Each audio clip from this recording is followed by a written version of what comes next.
Here's how to fix the content file locked error on Steam. First, fully close Steam. Right-click the Steam icon in your system tray and select Exit Steam.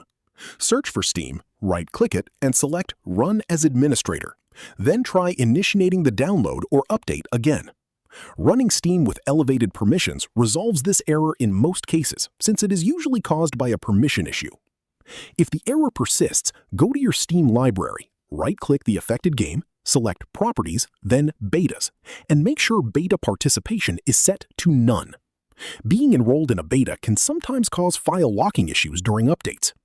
If it still does not resolve, right-click the game, select Properties, then Installed Files, and click Verify Integrity of Game Files.